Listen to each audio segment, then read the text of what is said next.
Hello students, आज एक बार फिर से हम लोग कक्षा 10वीं जो बिहार विद्यालय परीक्षा समिति अर्थात BSCB के पाठ्यक्रम पर आधारित सामाजिक विज्ञान विषय के तहत भूगोल पाठ्यक्रम से प्राकृतिक संसाधन के अंतर्गत जल संसाधन, जैसा कि आप लिखा हुआ देख रहे हैं, जल संसाधन जो टॉपिक है और एक बहुत ही महत्वपूर्ण टॉपिक है, उससे संबंधित बिंदुओं पर चर्चा करने जा रहे हैं। तो आइए सबसे पहले हम लोग देख लेते हैं कि जो हमारा जल संसाधन है जो किसके तहत आ रहा है, प्राकृतिक संसाधन के अंतर्गत। इसके सीरीज में हम लोग इससे पहले भूमि एवं मृदा संसाधन की चर्चा कर चुके हैं और आज के इस अंक में हम लोग जल संसाधन के बारे में जानने जा रहे हैं। तो आइए एक बार नजर डालते हैं कि जल संसाधन से जो महत्वपूर्ण बिंदु है जिसको हमारे पाठ्यक्रम में समेटा गया है, उसमें किन किन बिंदुओं पर हमें चर्चा करना है।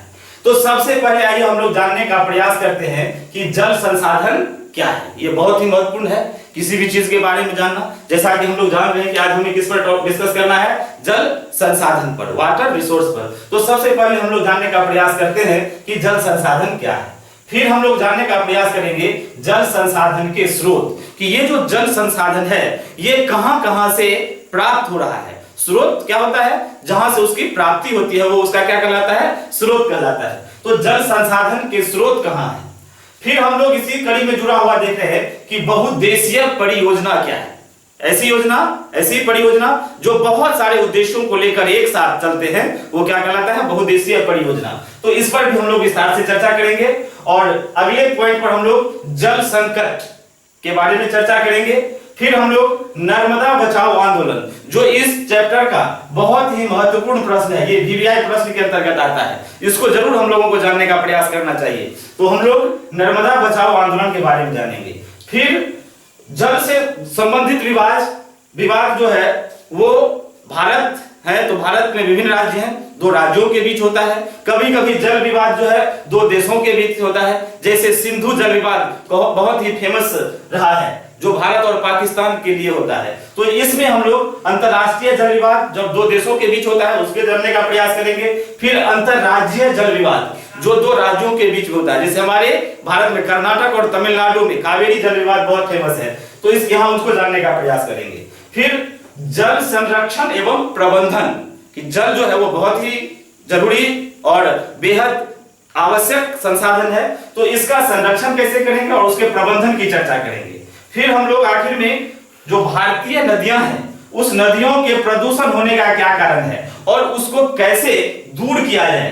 तो ये कुल 8 पॉइंट जो है इस चैप्टर में जिसे समेटा गया है हमारे पाठ्यक्रम के तहत, हम उसको जानने का प्रयास करेंगे और आखिर में इन सभी बिंदुओं से जुड़ा हुआ जो महत्वपूर्ण प्रश्न होगा हमारा, हम उसको भी जानने का प्रयास करेंगे। तो आइए बारी बारी से हम लोग एक एक करके सभी बिंदुओं पर नजर डालते हैं। जिस कड़ी में सबसे पहले हमारा क्या है, जल संसाधन।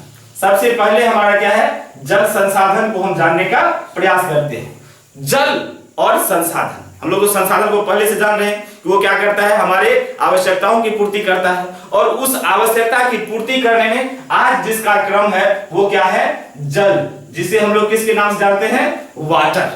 हम सभी जानते हैं कि वाटर का कलर, जल जो है वो रंग कैसा होता है, तो जल क्या है, वो एक रंगहीन जो है वो पदार्थ है। जल कैसा पदार्थ है, रंगहीन पदार्थ है। लेकिन जब हम मानचित्र पर जल को दिखाते हैं तो ये किस रूप में दिखता है हमें, ये नीला रूप में दिखता है, ब्लू कलर में दिखता है। तो हम जानते हैं कि जो हमारा ब्रह्मांड है, हमारा जो यूनिवर्स है, उसके कितने प्रतिशत भाग पर, उसके लगभग, अगर हम इसको 4 भागों में बांट दें पूरे ब्रह्मांड को, तो 3 हिस्सा जो है, लगभग 71% भाग जो है उस पर क्या है, जल है। मात्र ये 29% भाग वाला चौथा हिस्सा जो है वो क्या है, स्थल है। इस स्थल पर भी बहुत सारे हद तक जल का आवरण पाया जाता है। तो हम लोग आंकड़े के रूप में जान लें कि 71% भाग पर क्या है, जल है और जल का कलर किस तरह का होता है, नीला कलर का होता है। तो अधिक जल के कारण पृथ्वी को क्या कहा गया है, पृथ्वी को नीला ग्रह भी कहा जाता है। जब अन्य ग्रहों पर से पृथ्वी को देखा जाता है तो इसे नीला ग्रह के रूप में देखा जाता है। तो आइए हम लोग जानते हैं कि जल संसाधन में है क्या क्या। तो देखिए कि जल जो है हम लोगों ने कई रूप से जब संसाधन का वर्गीकरण किया है, जिसमें प्राकृतिक और मानव निर्मित। तो हम लोग यहां जानेंगे, बताइए कि इसमें जल जो होगा वो किस प्रकार का संसाधन होगा, प्राकृतिक या मानव निर्मित। तो जल कहां से प्राप्त हो रहा है, प्रकृति से, इसलिए ये क्या होगा, जल जो है वो क्या है, एक प्राकृतिक संसाधन है। यहां ये 1 नंबर का वस्तुनिष्ठ प्रश्न भी बन जा रहा है, इसलिए इसे जानना बहुत जरूरी हो जाता है। तो जल किस प्रकार का संसाधन हो गया, प्राकृतिक संसाधन। अब एक चीज बताइए कि जल जहां से हम प्राप्त करते हैं, क्या उस जगह से जहां से हम प्राप्त करते हैं, मान लेते हैं हम किसी नदी से जल को प्राप्त करते हैं, तो क्या एक बार जब हम निकालते हैं तो नदी सूख जाती है, नहीं। तो इस क्या अर्थ क्या हो गया कि यह एक नवीकरणीय, क्या है ये, प्राकृतिक और नवीकरणीय संसाधन है। तो आप इसको जान गए कि जल जो है वो क्या है, प्राकृतिक और नवीकरणीय संसाधन है। और हम जान रहे हैं कि ये जो हमारा ब्रह्मांड है उसके 71% भाग पर जल का आवरण है, जिसके कारण क्या कहा गया, पृथ्वी को नीला ग्रह कहा गया। और एक बात हम लोग जान लेते हैं कि जो हमारा ब्रह्मांड है, उस ब्रह्मांड को यदि हम विषुवत रेखा के माध्यम से, भूमध्य रेखा के माध्यम से इसे 2 वर्गों में बांटने का प्रयास करें, तो एक हो जाता है उत्तरी गोलार्ध और नीचे का पार्ट हो जाता है दक्षिणी गोलार्ध। नीचे में क्या आ गया, दक्षिणी गोलार्ध। तो जितने सारे जल का राशि है जो महासागरों में, विभिन्न सागरों में पाई जाती है, वो किस गोलार्ध में है, दक्षिणी गोलार्ध में। जल का आवरण मुख्य रूप से किस गोलार्ध में है, दक्षिणी गोलार्ध में। इसलिए दक्षिणी गोलार्ध को क्या कहा गया, जल गोलार्ध। दक्षिणी गोलार्ध को क्या कहा गया, जल गोलार्ध। तो यहां हम लोग जानने का प्रयास करते हैं कि जो ये दक्षिणी गोलार्ध जो है, जिसे हम जल गोलार्ध के नाम से जानते हैं, इस पर कितने प्रतिशत भाग पर है, 71% भाग पर, 71% पर क्या है, जल का आवरण है। अब आइए इसका वर्गीकरण करते हैं कि ये 71% भाग जो है वो जल का, वो कैसे कैसे बटा हुआ है। तो ये 71% भाग जल जो है ये 2 रूपों में बटा हुआ है। किसके आधार पर, गुणवत्ता के आधार पर। गुणवत्ता मतलब उसकी शुद्धता के आधार पर, उपयोगिता के आधार पर। हम लोग किस तरह के जल का उपयोग करते हैं, तो हम लोग जिस तरह के जल का उपयोग करते हैं वो स्वच्छ जल होता है। कैसा जल होता है, स्वच्छ जल। स्वच्छ जल का मतलब जो हमारे पीने योग्य होता है। तो जल का यहाँ वर्गीकरण भी हो गया। जल कितने क्वालिटी में, 2 क्वालिटी में, खारा जल और सादा या मीठा, या इसको हम क्या कह सकते हैं, स्वच्छ जल। तो एक हो गया खारा, जिसे क्या कहा गया, लवणीय जल भी कहा गया, और दूसरा सादा या मीठा जल। तो ये 71% भाग पर जो जल पाया जाता है, ये 71%, ये कहां से पाया जा रहा है, 71% भाग का जो मुख्य रूप से 96.5% पार्ट है, ये कैसा है, खारा या लवणीय जल है। कैसा जल है, खारा या, ये कहां से मिल रही है, ये हमें महासागरों में मिल रही है। और हम लोग जानते हैं कि महासागरों के जल की प्रकृति जो होती है वो क्या होती है, लवणीय होती है, नमकीन होता है। इसीलिए क्या होता है, समुद्रों से नमक बनाया जाता है। इस पर कितने प्रतिशत पार्ट, 96.5% पार्ट। अब जो सादा जल या मीठा जल का भाग है, ये कितने पर हो गया, तो आप 100% में से घटा सकते हैं, तो आपको ये याद भी हो जाएगा। तो ये कितने हो जाएंगे, ये हो जाएंगे 2.5, तो कितना हो गया, 96 और 799 पॉइंट हो गया समथिंग। तो 2.5% पार्ट जो है वो कितना हो गया, वो किसका हो गया, ये सादा या मीठा जल का। ये जो 2.5% पार्ट है इसका, ये भी आपको 2 भागों में बटा हुआ है। इसका 70% भाग जो है ये हमें कहां से मिल रहा है, ये हमें विभिन्न प्रकार के ग्लेशियर, हिमनद, हिम क्षेत्र, खासतौर से जो अंटार्कटिका महादेश का क्षेत्र है या ग्रीनलैंड का क्षेत्र है, ये वहां से मिल रहा है। तो स्वच्छ या सादा जल का भी 70% भाग कहां से मिल गया हमें, ये हमें मिल गया विभिन्न प्रकार के हिमनदों से। हिमनद मतलब जो बड़े बड़े टुकड़े होते हैं बर्फ के, जो पिघलते रहते हैं, वो हिमनद होता है। और बाकी का जो इसका 30% भाग है, ये हमें कहां से मिलता है, तो ये हमें मिलता है नदियों से।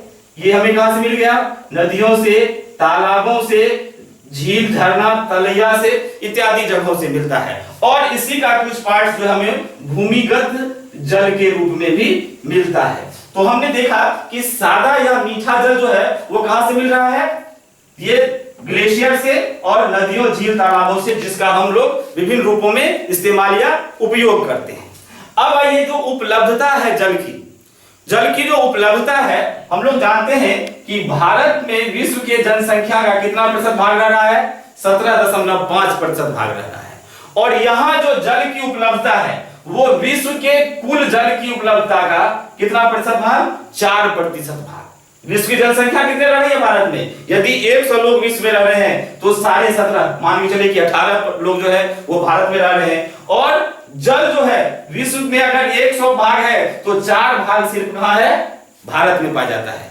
तो हम जान सकते हैं कि इतने विशाल अथाह जनसंख्या के लिए जल की उपलब्धता कितनी है। अगर हम आंकड़ों की बात करें तो विश्व में, जो पूरे विश्व में यह आकलन किया गया है कि जल के उपलब्धता की दृष्टि से भारत का जो स्थान है वो 133वां स्थान है पूरे विश्व में भारत का। और भारत में प्रतिवर्ष जो प्रति व्यक्ति औसत जल की उपलब्धता है वो 1869 घन किलोमीटर स्क्वायर जो है वो क्या है? ये जल की उपलब्धता है भारत में लोगों की। तो हम लोगों ने अभी देखा कि जल संसाधन का जो परिचय है, जो जल संसाधन है क्या? तो जल संसाधन क्या है? वह एक प्राकृतिक नवीकरणीय संसाधन है जो ब्रह्मांड के कितने प्रतिशत? 71% भाग पर उपलब्ध है। और यह क्या करता है? ये लोगों को जीवन जीने का सुअवसर प्रदान करता है। क्योंकि एक आंकड़े में कहा गया है कि लोग अन्न के बिना, भोजन के बिना तो कुछ दिनों तक उपवास करके रह जाते हैं, लेकिन जल के बिना वो अधिकतम कितने दिनों तक रह सकता है? वो 3 दिनों तक रह सकता है। और एक व्यक्ति को प्रतिदिन लगभग कितना? 1000 घन मीटर किसकी जरूरत होती है? जल की आवश्यकता होती है। और जल जो है वो मानव जीवन के जिंदगी का एक बहुत ही अहम हिस्सा होता है, जो लगभग 60 से 70% जो प्राणियों का जो अस्तित्व बना हुआ है वो किससे? जल से बना हुआ है। तो जल को हम अपने जिंदगी से कभी हटा नहीं सकते। जल जिंदगी का एक अहम हिस्सा है, इसलिए जल की गुणवत्ता को बनाए रखना यह हमारा कर्तव्य भी होता है। तो हम लोग अभी जान रहे हैं कि जल संसाधन क्या है। अब आगे आइए कि जल संसाधन के स्रोत के बारे में चर्चा करते हैं। तो अगला पॉइंट है हम लोगों का जल संसाधन का स्रोत। आइए अब जल संसाधन की परिभाषा के बाद हम लोग जल संसाधन के स्रोत के बारे में जानने का प्रयास करते हैं कि जल संसाधन के स्रोत क्या क्या है। तो इसे हम लोग एक डायग्राम के माध्यम से समझने का प्रयास करते हैं। मान लेते हैं कि ये हमारा धरातल या भूपृष्ठ है। तो जो जल संसाधन को स्रोत के आधार पर 4 भागों में बांटा गया है। सबसे पहला जो स्रोत है, अगर हम मान लेते हैं इसको, ये क्या है? धरातल है। तो एक जल का भाग जो है वो हमें कहां से मिलता है? धरातल के नीचे, भूमि के नीचे, इसलिए इसे क्या कहा गया? भूमिगत जल कहा गया। तो जो पहला भाग है जल के प्राप्ति का, जल के स्रोत का, वो क्या है? भूमिगत जल। दूसरा भाग जो जल का हमें प्राप्त होता है वो कहां से? वो इसी धरातल अर्थात भूपृष्ठ से, इसलिए इसका क्या नाम रख दिया गया? धरातलीय या भूपृष्ठीय जल। तो दूसरा भाग जल का क्या आ गया? भूपृष्ठीय जल। 2 भाग हो गए। तीसरा भाग इसी भूपृष्ठ पर विशाल राशि में मिल रहा है, जिसे हम लोग क्या कहते हैं? महासागर, इसलिए इसका नामकरण कर दिया गया। तीसरा भाग हो गया महासागरीय जल। और चौथा भाग जो है वो हमारे पर्यावरण के, वातावरण के इर्द गिर्द वायुमंडल से भी प्राप्त होता है, इसलिए इसे कहा गया वायुमंडलीय जल। तो ये कुल 4 पार्ट्स जो है वो जल के, वो हमें प्राप्त हो रहा है किस रूप में? ये हमें स्रोत के रूप में। अब आइए इसमें हम बारी-बारी से जानते हैं। ये भूमिगत जल जो है इससे हमें क्या प्राप्त होती है? तो भूमिगत का मतलब क्या हो गया? भूमि के नीचे। गत का मतलब होता है नीचे। जैसे हम किसी को कोई चीज हस्तगत कराते हैं तो हाथ के नीचे, यहां हो गया भूमि के नीचे। अब भूमि के नीचे के स्रोत क्या क्या है, कैसे हैं, जरा हम इसको जानने का प्रयास करते हैं। ये किस रूप में प्राप्त होता है? एक आंकड़े के अनुसार जो भारत में भूमिगत जल की उपलब्धता है वो 433 अरब घन मीटर। कितना है? 433 अरब घन मीटर है। यहां एक चीज जानने की बात है कि जो जल की उपलब्धता होती है या जल को जो आंका जाता है वो BCM अर्थात बिलियन क्यूबिक मीटर में। किसमें मापा जाता है? बिलियन क्यूबिक मीटर में। यदि मेरे एपिसोड में कहीं आप इसे किलोमीटर स्क्वायर देखे होंगे तो उसे कैंसिल करके आप उसे क्यूबिक मीटर जानने का प्रयास करेंगे। मुझे लगता है कहीं ये kilometre square slip of pen हो गया है, तो आप उसे क्यूबिक मीटर के रूप में जानने का प्रयास करेंगे। तो आगे बढ़िए, भूमिगत जल की उपलब्धता कितनी है? 433 अरब घन मीटर। और ये कहां से कहां तक फैला हुआ है? तो भारत के मानचित्र में यदि हम देखेंगे तो भारत के मानचित्र में जो सबसे पश्चिमी राज्य है पंजाब, तो पंजाब के मैदान से लेकर ब्रह्मपुत्र के मैदान तक, अगर इसको मानचित्र से आप समझने का प्रयास करिएगा तो आप इस रूप में से देख सकते हैं कि ये यहाँ पंजाब का पार्ट होता है और यहाँ जो मैदानी क्षेत्र है, इस पूरे मैदानी क्षेत्र में लगभग जो है ये केंद्रित है कौन सा? भूमिगत जल का भाग। और यहाँ पर जो ये उत्तर भारत का एरिया है, यहाँ लगभग 42% संपूर्ण भारत का, इस पूरे का 42% भाग केंद्रित है कहाँ? उत्तर भारत में, उत्तर भारत के विभिन्न राज्यों में। और अकेले 19% जो भूमिगत जल का है वो कौन हासिल किए हुए है? यूपी अर्थात उत्तर प्रदेश में भूमिगत जल का कितना प्रतिशत भाग? 19% भाग केंद्रित है। तो बहुत बड़ा हिस्सा जो है अनुमान के अनुसार, सर्वे के अनुसार भूमिगत जल का भारत में केंद्रित है। और ये हमें किस रूप में प्राप्त होती है? तो ये हमें नलकूप, हैंडपंप जिसे कहते हैं, कुआं, उत्सृत कुआं के रूप में प्राप्त होता है। यहाँ एक बहुत महत्वपूर्ण प्रश्न बन जाता है कि कभी कभी हम लोग देखते हैं कि उत्सृत कुआं से प्रश्न पूछा जाता है, ये आर्टिजन वेल भी कहलाता है। इसकी जो सबसे अधिक उपलब्धता है वो ऑस्ट्रेलिया महाद्वीप में होता है। तो ये भूमिगत जल का भाग हो गया। अगला ये है धरातलीय या भूपृष्ठीय जल। ये जल हमें कहां मिल रहा है? ये पृथ्वी के धरातल के सतह पर मिल रहा है। ये किस रूप में मिल रहा है? तो ये हमें नदी, नाले, झील, झरना या तालाब इत्यादि रूप में जो है ये हमें मिल रहा है। और नदी जो है ये इसमें सबसे महत्वपूर्ण भूमिका निभाती है, जो वर्षा के जल को लेकर के ये आगे तक पहुंचाती है। ये हमारा हो जाता है धरातलीय या भूपृष्ठीय जल। अगला भाग है महासागरीय जल का। महासागरीय जल, जैसा कि हम लोग जल के वर्गीकरण में शुरू में ही देख रहे थे कि महासागर जो है जिसे जलधि का संज्ञा दिया गया है, महासागर को जलधि भी कहा जाता है। यहाँ कितने 96.5% पार्ट्स जो है वो जल का वो कहाँ केंद्रित है? महासागर में। और इसके जल की जो गुणवत्ता होती है वो क्या होती है? लवणीय होती है।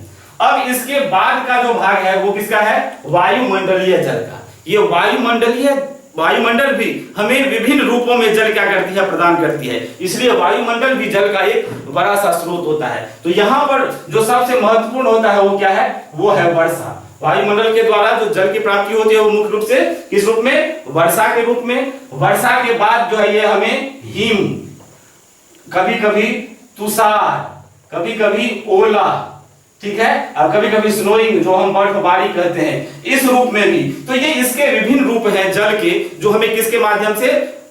वायुमंडल के माध्यम से प्राप्त होती है। इसमें सबसे बड़ा भाग जो है वो किसका है? वर्षा का, जिसकी उपलब्धता भारत को 4000 घन किलोमीटर जो होती है ये इससे प्राप्त हो रही है। और जो उपलब्धता है भारत में वर्षा के जल की वो 1869 घन मीटर जो है वो उपलब्ध हो रही है, जो विश्व के का कितना भाग है? ये 4% भाग है। तो ये हमारे जो 4 भाग हैं वो किसके?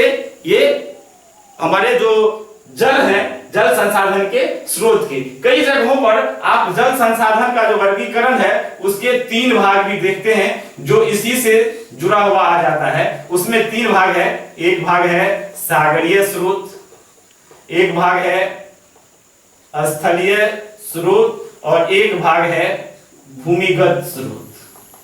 तो सागरीय स्रोत में आपने क्या देख लिया कि सागर में कौन आ गए? सागर में आ जाएंगे महासागर, इसमें खाड़ी, उसके बाद विभिन्न प्रकार के सागर। फिर स्थलीय स्रोत में जो स्थल पर मिल रहा है ये किस में आ रहे हैं? ये नदी, नाले, झील, झरना, तालाब इत्यादि रूप में। और भूमिगत रूप में आपने अभी देख लिया कि जो ये भूमिगत का जो पार्ट है, जमीन के नीचे का जो हिस्सा है, इसमें मिल रहा है। तो अभी तक हम लोगों ने जल संसाधन और जल संसाधन के स्रोत के बारे में चर्चा कर रहे हैं। और अगला जो हमारा एपिसोड होगा जिसमें हम लोग बहुउद्देशीय नदी परियोजना के बारे में चर्चा करेंगे। अगर ये वीडियो आपको अच्छा लग रहा है तो आप अपना कमेंट्स हम तक पहुंचाने का प्रयास करेंगे और अगले एपिसोड का इंतजार करें।